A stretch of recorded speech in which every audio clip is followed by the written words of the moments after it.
Wake up, it's the Coach Brickey Sports Show with the team that can give you what you know, what you need and what you want on the court. For football, the basketball, and every other sport. With Troy and DL and Dr. Carl Brinkley and Paul and the Coach Robert Brickey. It's time, get your coffee and get ready for the flow. Get ready for the Coach Brickey Sports Show. And get ready for the flow. And get ready for the flow.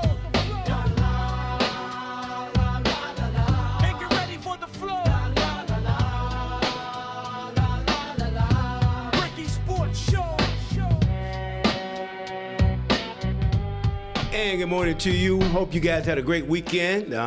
It's kind of cool on last week. It was going to be hot this week. Yeah. 90 degrees, up walking the dog early, and it was kind of warm already. But anyway, welcome back to another version of the Coach Brickey Sports Show. I'm anchoring here at our flagship station at 2520 Murchison Road, the Widu Radio Network, and Studio C. With me is the Reverend Dr. Carlton Brown. And our host is Coach Brickey. He's online as well as DL. And so good morning, and I'm flipping it over to you, host. Good morning, gentlemen. Good morning, DL. Hope everybody had a great weekend. A lot going on in the sports world, although this is a time I hate because you start running out of basketball games. In the first round, you had 2 and 3 games every night. But now it's like every other day, and it's going to be every third day at some point, and then it's over. So, but anyway, did anybody watch the Cleveland-Detroit game last night? Yeah. Doc did. I know he watches them all. Yes, sir. Listen, so I thought the way Detroit played in Game 6 on the road would carry over in this game yesterday at home.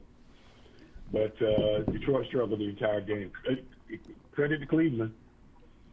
Big win on the road. But I was a little disappointed with it. Seemed like Detroit's effort wasn't 100% there. And they gave up at some point.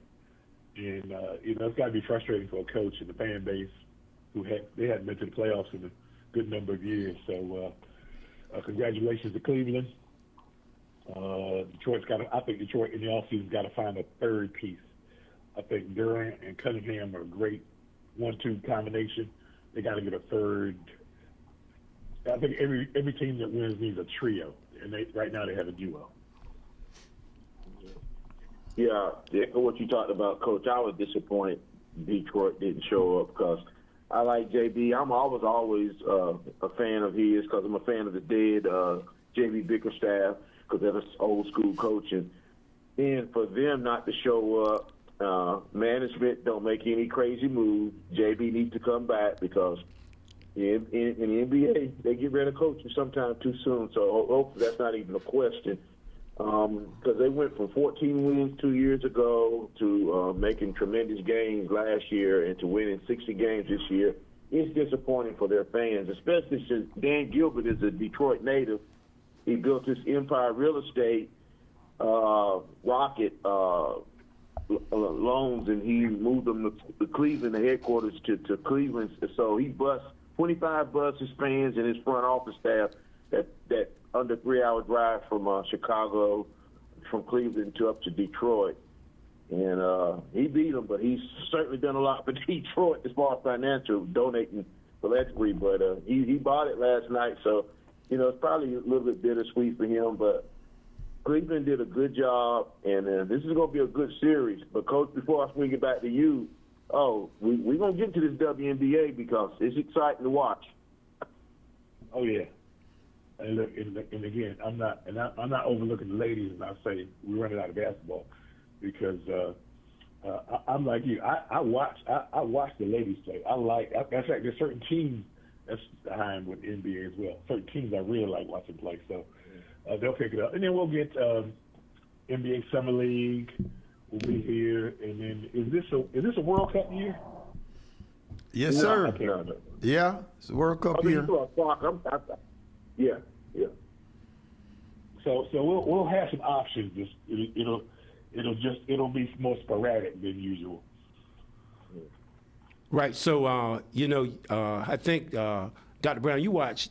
Yeah, I watched it. I was a little bit disappointed in Detroit. I thought after they went in Cleveland and beat them up, I thought they were gonna really come out. But I think they were just tired. I mean, they've been, you can be tired emotionally as well as physically. They've had so many close games. They've had to be coming back from behind. They were behind in Orlando 3-1. They had to fight to win that series. They were behind in this. They had to fight. I think they just ran out of fight. And so I think they were just tired emotionally, physically. And but you got to give credit to Cleveland. I mean, they came out. Yeah. They came out with more energy. They came out more determined.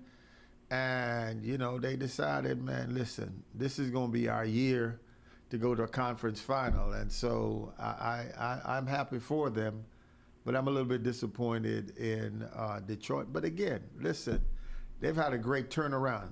3 years ago, 14 win, now 60-win season. So they've done a good job. But again, I think they just ran out of steam. And Coach, they lost by 31 points. 31 points. Could have been more. I think the fourth quarter got away from them. It wasn't that bad in the third quarter. But, yeah, fourth quarter, it just got away from them. I think Detroit ran out of energy. Cleveland had the energy and their momentum. Everything was going right. Everything was going wrong for Detroit. I think they got caught in that buzzsaw. Sometimes it happens. Yeah. So I'm looking at the game stats. Me too. Cleveland shoots 51% from the field. Detroit shoots 35% from the field. Right. You're not going to beat anybody Right. shooting 35%. That's true. And the number of assists, they had Cleveland had 31, and Detroit 21. They were out rebounded as well, but the offensive rebounding was kind of close. Block shots, turnovers, it wasn't that bad. Yeah. But it was just the shooting.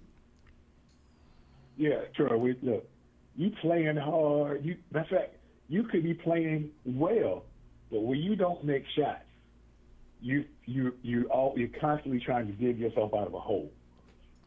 And at some point, if a team goes on a 16-0 run or 22-2, it's just hard to, like, even though you execute, you got the shot that you wanted, you didn't make it. You everything is working, but it's not going in the hole. That's just hard to overcome. Right. And then when you have persons off the bench give you unexpected points, like Sam Merrill, who thought that he would give up, right. He would score 23 points. He was dropping them three-pointers, back and forth. And every time Detroit looked like they were going to put up a fight, this guy would come in and drop some threes. And so who knows? Who heard of Sam Merrill, man? But he came out and did a great job.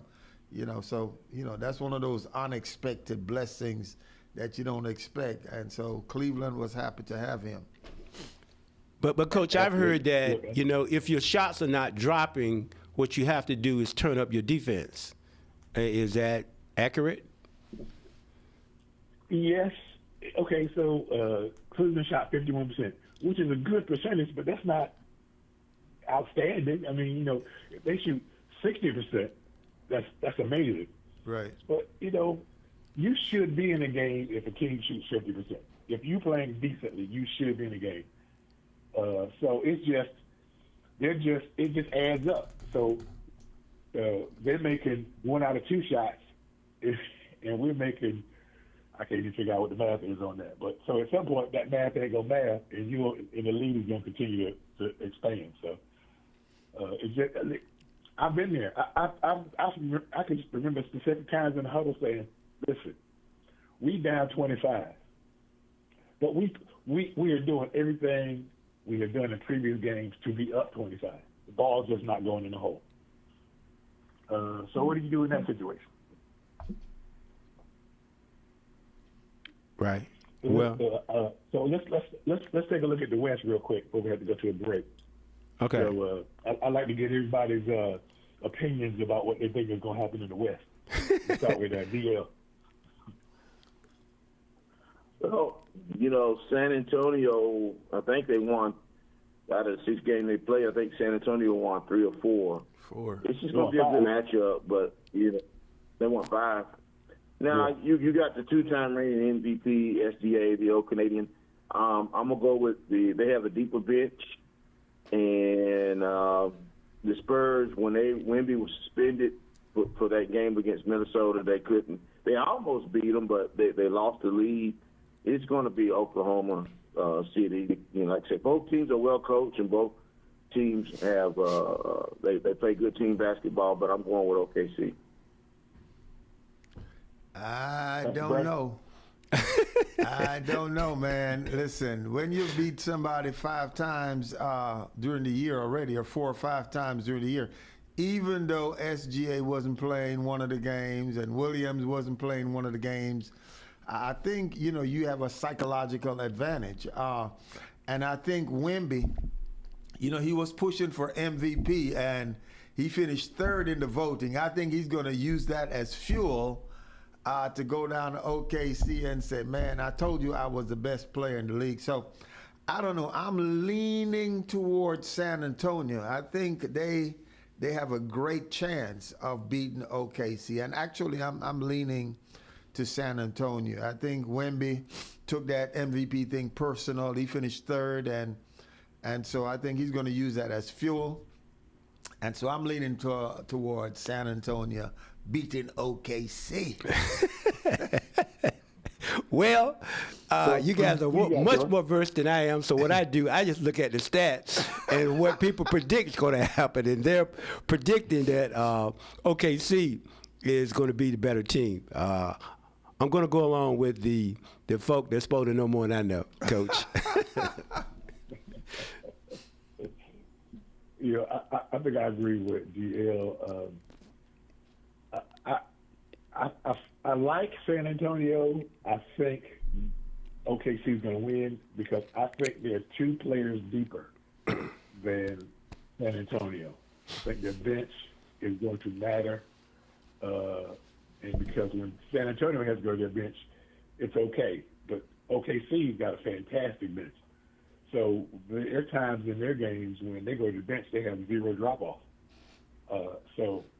For that reason, I'm going to, and they won it last year. So sometimes the experience of being there matters. So I'm going to take OKC for those reasons. Right. And I think the OKC San Antonio is the NBA final. I think whoever comes out of the West is just a formality. I mean, out of the East is a formality. Whoever comes out of the West is going to win the title. Cool. So we got about 8 minutes for the break, Coach. Okay. DL, you want to talk a little WNBA?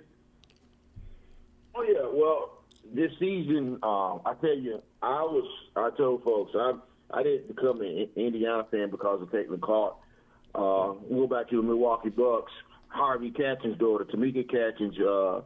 I was an Indiana fan for a long time. I've been an Indiana fan since '08, and I got to go to some games in 2009 when my reserve unit was mobilized outside of Indianapolis in Edinburgh, Indiana.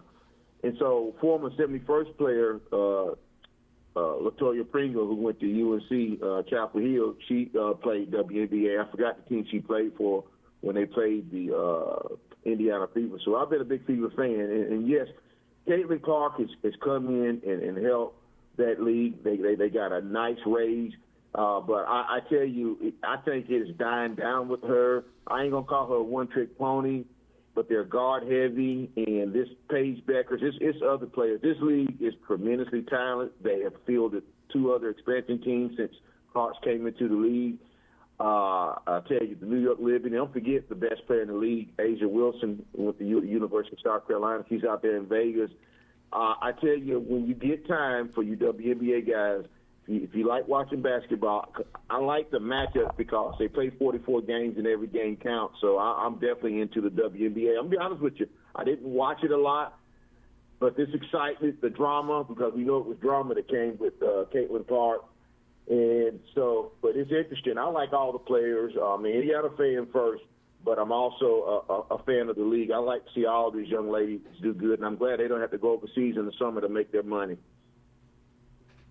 Yeah, I think, look, you think about the action that the players took to bring about new contract talks to improve their financial situation. So, I mean, you think about the jump they made in money.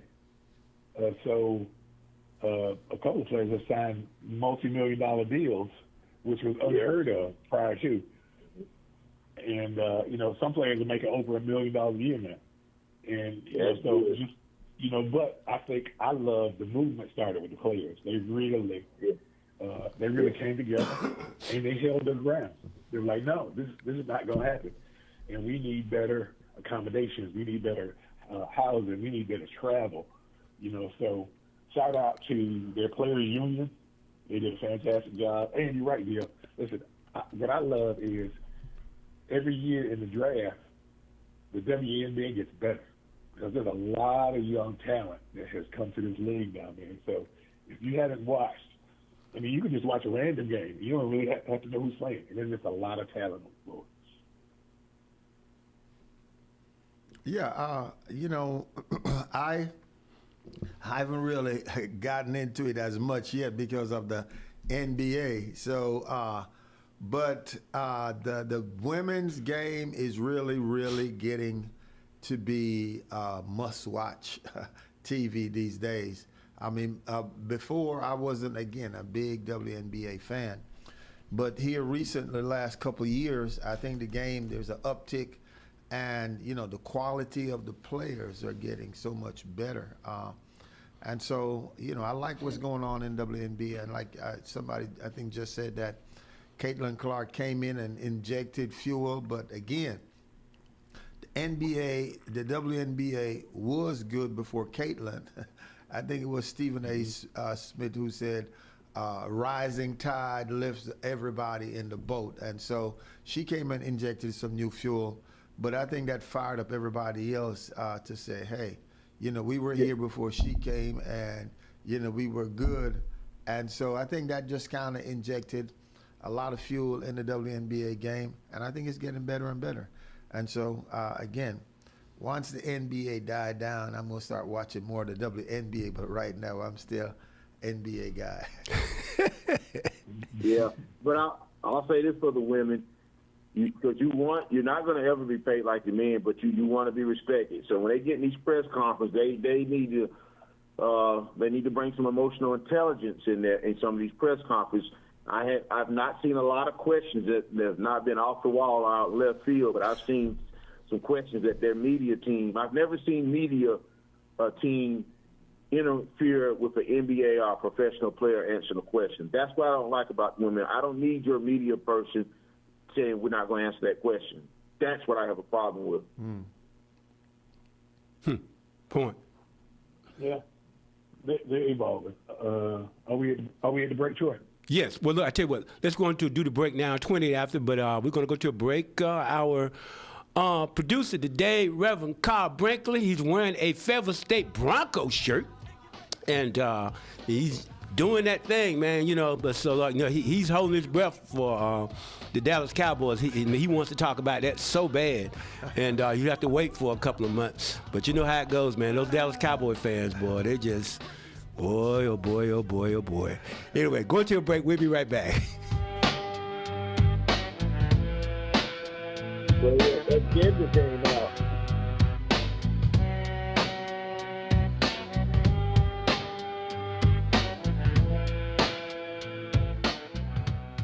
Governor Josh Stein is working to address concerns about the coastline of North Carolina's Outer Banks after a recent visit. The New Hanover County Disaster Coalition hosted a disaster safety expo over the weekend, gave residents tools and resources to help them prepare for emergencies and natural disasters like the hurricane season coming up.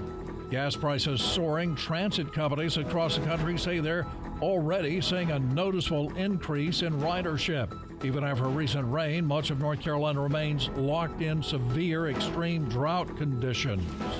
As the Charlotte region continues to grow, so does the demand for water. Customers are facing new mandatory restrictions after months of dry conditions. Violent weather in the middle of the country, including tornadoes in central Nebraska. Multiple homes were destroyed, and there could be more storms on the way today. Mike Rayleigh, NCN News. I'm Jamie Monticelli, WIDU Radio News. Cumberland County Sheriff Jonathan Morgan says 43-year-old Corey Oxidine of Hope Mills is wanted for questioning in reference to the homicide of Shariq Taylor that occurred on September 20th, 2024 in the 1900 block of Smith Road in Fayetteville. There is a picture of him up on the Sheriff's Office Facebook page. If you have any information about the investigation or the whereabouts of Oxidine, call the Cumberland County Sheriff's Office Watch Commander at 910-677-5432. Cumberland County says, Shaw Heights residents, we want to hear from you.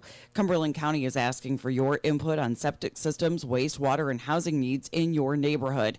Your feedback will help guide future decisions about water and sewer improvements. Take a short survey by May 31st. Cumberland County Schools Family Engagement on Demand presents Helping Your Child Manage Anxiety, Stress, and Anger. This is Thursday, May 21st at 6 p.m. Tune in for strategies to support your child's emotional well-being. From WID. A very warm and humid start to our Monday morning. Definitely feeling like summer ever since the weekend. That's something that'll continue through much of the week ahead.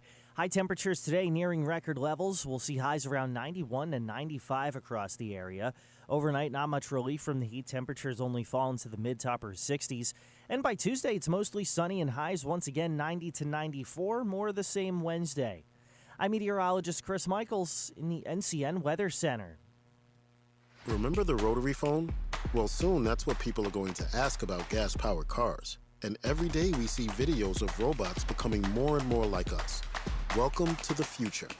At Fayetteville State University, we believe that anything really can happen. So wherever it is that you want to go, we've got a program for that. Visit Fayetteville State University and find out how we're preparing students just like you for what comes next. Fayetteville State University. Are you in? Faith Tabernacle Christian Center presents Family Fun Day Festival. A day for the entire family to worship, fellowship, and have lots of fun. Sunday, May 24th, 11:15 a.m. Featuring carnival rides, such as a large Ferris wheel, carousel, big slide, and much more. There will be plenty of delicious food. We'll have ribs, chicken, hot dogs, Philly cheesesteak sandwiches, funnel cakes, and more. The day will begin with a worship service, and then the fun begins. This is a free event, and it's open to the public. Doors will open at 10:45 a.m. So don't be late. There's something for everyone. So bring the entire family and join us for this fun-filled day at the Family Fun Day Festival. For more information and directions, call the church at 910-865-5252 or check us out on the web at ftccenter.org. Make plans now to join us for our Family Fun Day Festival, Sunday, May 24th at 11:15 a.m. at Faith Tabernacle Christian Center, located in St. Paul's, North Carolina. See you there. Hey, Cumberland County. Looking for a job with purpose? Cumberland County government is hiring. We offer great career opportunities where you can serve your community and grow your future. Explore openings and apply today at cumberlandcountync.gov/jobs. Need help? The county's recruitment team is here to guide you every step of the way. Visit cumberlandcountync.gov/jobs to apply to join the Cumberland County team. And get ready for the flow. And get ready for the flow. And Coach, we're back 33 minutes after the hour here inside of the Coach Brickey Sports Show. We just got those texts from Donovan from DL. Man, I agree that I know I'm going to get a little off script here. Just stay with me though. I agree because I was teasing our producer about being a Dallas fan. Because I said, I walk around, you got all this stuff, man. Reverend Rowden, you know, the preacher, he comes here and he got Dallas on his truck, on the front, in the back. He has a Dallas cap. Yeah, socks. I mean, honestly, God, I'm not making this up. He got Dallas Cowboy socks, and he's wearing this stuff. And then he got a little lunch thing, Coach. Like, you know, the kids have little lunch boxes. He has a lunch box with Dallas on it. I mean, like, and now you walk up to these people and you say, are you a Dallas Cowboy fan? But, Coach, if you don't mind, what about this? Dallas getting all these primetime games, man. Come on, make it make sense to me, Coach. You know what? I think, Short, you know, regardless of how you feel about teams, networks care about revenue. Oh, yeah, you're right. It's about that. It's about revenue. They put the teams on that they know people are going to watch. Right. So, and look, as much as you can say about Dallas, good or bad, people watch the Cowboys. So it's, you know, and Jerry, I don't know who came up with America's team, but whoever did that's brilliant. So, you know, you self-labeled your own team as America's team. Right. Yeah, South America, but anyway, go ahead.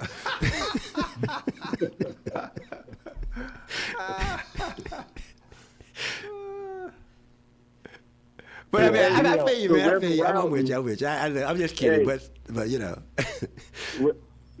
Hey, Reverend Rowden. It's a funny thing about Reverend Rowden. He's from Houston. That's true. He's a Cowboy fan, and I got a partner I was in the Army with from Philly, born and raised in Philly, a Cowboys fan. Then I got one last one from Baltimore. Now he's got good reason. When Jim Irsay moved the Colts under the cover of night back in '83 to Indianapolis, he joined the Cowboys. So, you know, that's unusual for me. I tell you. But they didn't give him as many as they gave him last year. The Rams lead with the number of primetime games this year. And they did right. I sent y'all the list of the teams who got no primetime games, and one of them being the Raiders. They didn't deserve primetime. The Titans, the Raiders, the Dolphins, and the Jets. They didn't deserve primetime. Look, you keep talking. I'm going to change my schedule and come and see you today. Because we talk about my Raiders. You know what? I would have thought the league, since the Raiders had the number one pick and they got the quarterback from Indiana, okay, what says hope to a team more than a quarterback you think can change your the future? So it's just bias. Giving them at least one primetime game to highlight the quarterback. Thank you, Coach. But they don't expect him to start anytime soon, though. So, you know, they expect him to ride the pine for a while. I mean, at least that's what the prognosticators are saying. You know, they brought the dude in from Atlanta, and so, you know, they said he'll probably start most of the year, and so I don't know. Well, you talking? Listen, the guy from Atlanta has notoriously gone 8-8. So, you know, and although that might be an improvement for the Raiders, I'm sure that's not what they're looking for. They're looking for an opportunity to get to the playoffs. Yeah, but what about Aaron Rodgers? Look, now you can talk about old people if you want to, DL, especially in the league. I don't understand the Steelers because him and Mike McCarthy, when they were in Green Bay, some say some say that he was disgruntled with Mike McCarthy. That's one of the reasons that Mike McCarthy goes. But for some reason, Mike McCarthy wants him back because believe me, if the coach, a first-year coach with Mike McCarthy's stature, if he told the owner, I don't want Aaron back, Aaron wouldn't be back. I don't agree with it. I'd rather for the Steelers to play the second-year quarterback and the rookie and just take their lumps and whatever. But they're not going anywhere anyway, with or without Aaron Rodgers. So I don't understand that rationale behind that. Well, you know, sometimes, like, do you think they would bring him in, bring him back? I know he's going to play, but really kind of to mentor the younger guys. Like he had to sit out under Brett Favre when Aaron Rodgers first got in the league. He had to watch. He had to carry the clipboard for 2 years. Yeah, I just don't. Hey, we'll just have to sit and watch it, but it'll be an interesting NFL season. Yeah, I'm just, up here in Charlotte area, it's going to be interesting to see what how the Panthers, they make strides. Bryce Young, a nice young man. At 5'9", he can't be the same height of me and be an adequate NFL quarterback. There's never been a 5'9" quarterback win a Super Bowl. It's not going to happen. People have built it to Keyshawn Johnson, and they broke it down, his limitations. But, they made it competitive in that weak division and made that playoff game competitive. But I don't know what they're doing with the Panthers. They need to upgrade the quarterback. Yeah. Well, look, guys, I may have to lay off of the Cowboys. I may not be able to go to any family reunions. I just got a text from a relative saying, lay off them Cowboys. Sandy Ann from Riverside said, look, you better lay off them Cowboys. One of my cousins getting on me. Okay, all right. I ain't saying nothing else about the Cowboys this show. Next show, don't know, but this show. Hey, listen, I want to give out, before I forget, I want to give a shout out to Athletic Director Anthony Bennett at Fayetteville State University. He was named Athletic Director of the Year. Oh, wow. PIAA. So congratulations, Brother Bennett. Also a member of Kappa Alpha Psi. Just had to throw that in there. But congratulations to him. Fayetteville State did have a tremendous year athletically. So kudos to Brother Bennett and all the athletic programs at Fayetteville State. Hey, Coach. A quick question. I notice y'all a big alumni weekend to go to Bulls in the house. Are y'all electing anybody in your Hall of Fame this weekend? You know of? I have seen a bunch of emails flying around, but I have not seen any names yet. Well, I actually did see some names. I just don't remember. I have to go back and look. But yeah, they do have a class coming up. Okay, cool. I just think, but I tell you, we talk about the NFL. You guys, from Tank Tyler to Demetrius Underwood, and Smith and Bird. If I had to go out on a limb, I would say Smith and Bird probably put. I know Southview has maybe one player that I can think of right now that's made it to the NFL. I don't know if we had anybody recently. I remember Calvin Lawrence and Douglas Bird, but it's always good to. When y'all had that alumni, I like that. I wish other schools who had that type of thing to acknowledge some of their high school players, because some of them made it to college, but some of them make it to pro. But I like it when you honor those folks. Right.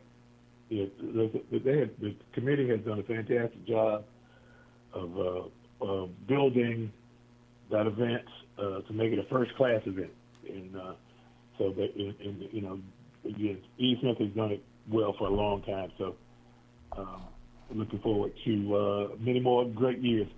So listen, I want to ask you, specifically Troy, about this situation where they're saying keeping athletes from going to certain universities surrounding voting.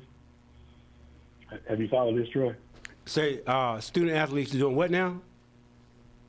They're saying certain African American student athletes wouldn't go to certain schools in states where they're having voting concerns. Oh, yeah. I've been following that. Look, I think those athletes need to go and make the money.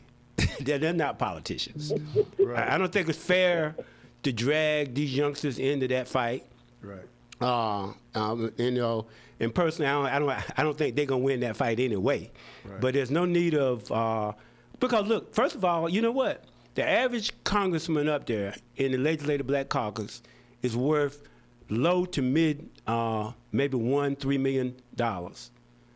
Why you want to affect these kids and put them out on the front lines for that when they got to sacrifice something, but they aren't sacrificing anything in that bank account? Right. I mean, that's how I see it. Mm-hmm. What do you think about DL? Well, here's my thing. When the kneeling started in the NFL, folks are putting pressure on NFL players to do something, and I didn't like it because you wasn't asking that of NBA players. Because NBA players didn't kneel, and NBA players got guaranteed contracts. And here's what I would do if I'm a parent. I won't say on the air what I would say if I was the parents of one of those kids, whether they wanted to or not. It's up to them. But nobody has the right to try to put pressure on somebody else's child. That child needs to listen to their advisors, hopefully that their parents, and make their own decision. If they want to carry that torch, do it. But you shouldn't have to, because it's your life. And that's the way I look at it. Yeah, I'm in agreement, man. You can't try and make decisions for somebody else, trying to impact their future. And, you have nothing really to do with it. And so I'm with you. We got to let these young men make decisions. It's challenging. They got to live with the consequences, but opportunities are available for them.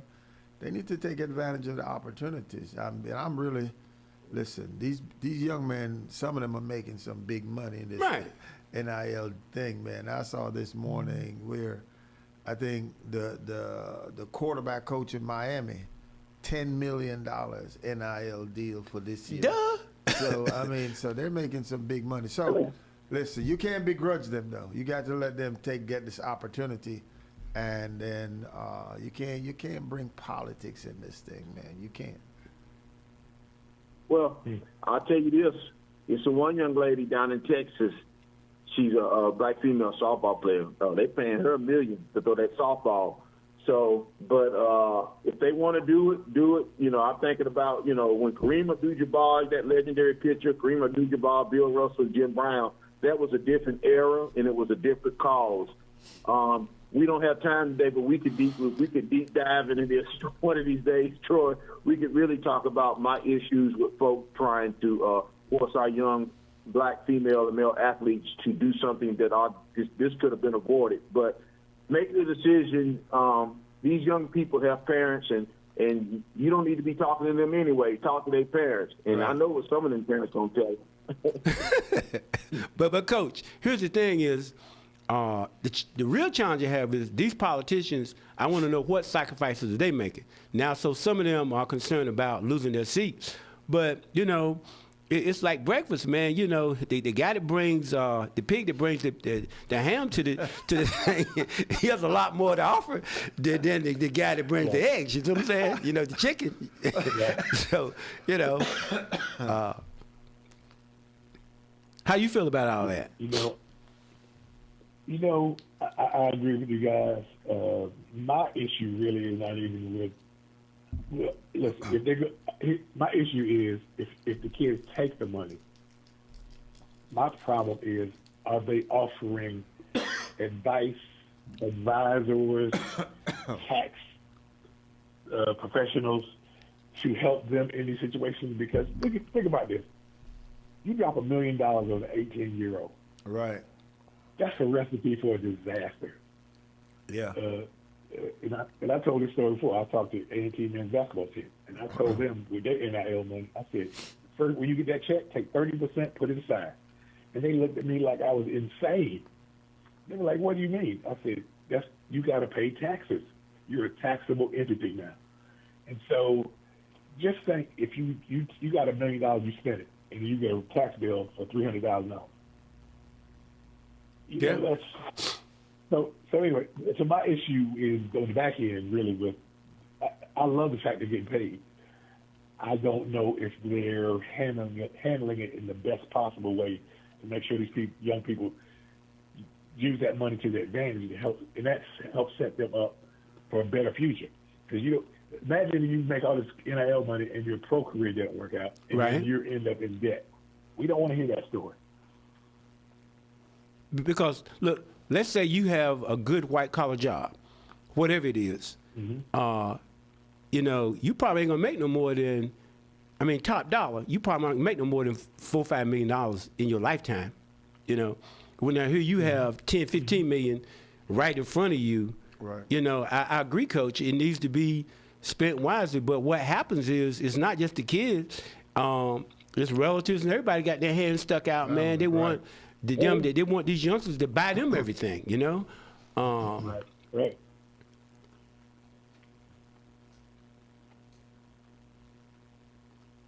So, you know, I mean, I see that like that, but I mean, I know it has to be challenging, but, you know, I don't know what it's like, but, you know, I've oftentimes thought about that because I don't have a son, but what if I had a son or a daughter that had an opportunity to make $10 million as a parent?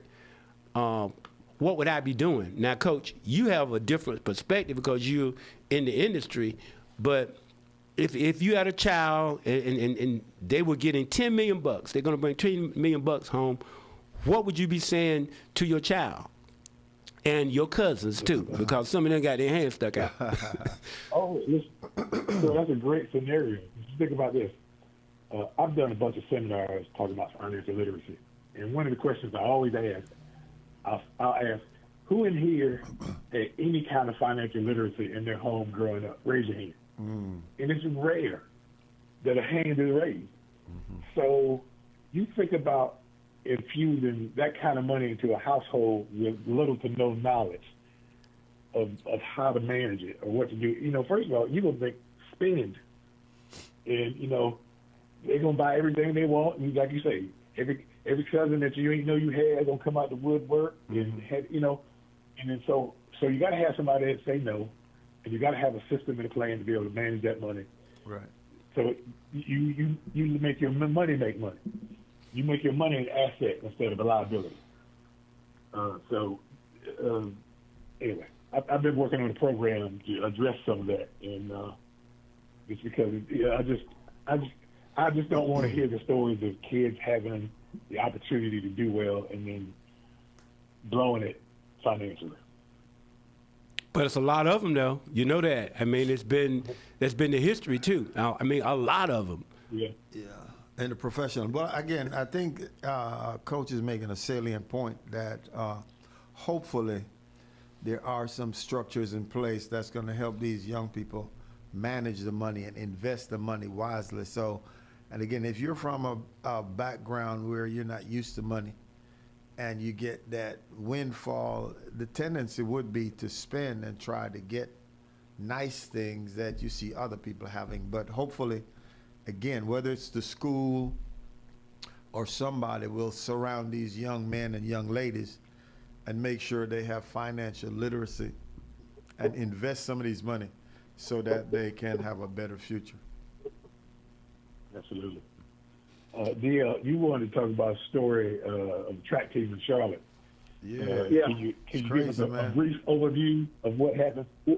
Well, basically, you know, I'm going to tell you, I don't care what sport it is. When it comes to North Carolina referees, they're going to keep you in check. They're going to run a tight ship. They ain't going to put up with no attitude. They will eject you from any sport. So you had the Mallet Creek at the state championship. So, you know, in track and field, you got individual champions and team champions. So evidently they said the referees had already warned Mallet Creek and other teams about celebrating before you cross the finish line. So they said the one young man that it was in a previous race, and they said that I ain't seen video of it yet, but I'm just reporting what was put out there that he was so far ahead of folks that he turned around and looked at him. They didn't DQ him for that, but they, you know, gave him stern warning and said it won't be tolerated. So on this one, the whole world has seen, because New York Times covered it, he was leading the pack, and right before he got to the finish line, he put up, I think he just barely put up 5 fingers, and they DQ'd him, and they lost the team event, Mallet Creek in Charlotte, North Carolina, high school. And it's opinion going back and forth. Here's my thing. I believe in listening to the rules and whatnot. I just got a problem with this because I didn't see, he just kind of raised, most people raise their hand before they hit the tape going across. I felt they were itching to do it, and they did it, and I hate it for the young man, and I especially hate it for his teammates. But coaches got to come say, hey, don't do anything that where they got to make their mind up whether you violated the spirit of the rule or whatnot. Just don't do anything to put it in question, because there's always somebody that wants to steal your glory. And this is going to be a life lesson for this young man. And I think he's headed off to college. I forgot the name of the school he's headed to, but I'm very disappointed. NC State. NC State, yeah. So, Troy, DL, Is there a video of what happened? Yeah, the video. It's the video of him showing the last one that got him qualified for the team event championship. It shows his hand, him putting up like 5 fingers, but it wasn't excessive. He was near the end, and he just raised his hand. I'm like, okay, I've seen guys put both hands up when they hit that tape. You know, the most famous one that I remember growing up was the sprinter, the Jenner guy crossing the tape. You know, I remember that image because it's on the Wheaties box. You know, so I don't know, man. So the fact that he raised, what do you call that, a celebration? You can't celebrate? What was the ruling? They don't want you celebrating until after you, according to them, you can't do anything until you cross that line. And they disqualified. His team lost the championship for that particular team event. Wow. Yeah, Coach, don't you think it's a little harsh? I do personally.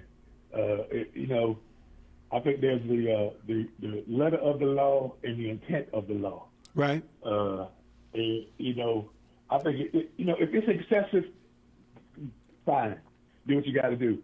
But I haven't seen video, but from what I've heard, it didn't sound like he was being excessive. You're right. Yeah, so.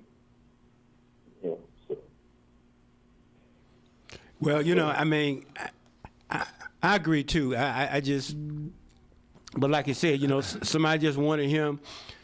They didn't want to take him out. Yeah, that's crazy. I'm just looking at the video now. He didn't do any. I mean, I think he was trying to do the Shador. I think he kind of raised it up, his hand just to. I mean, that's crazy that they disqualified. I mean, he was running through the tape. The race was over. I mean, this is ridiculous, man. It really is.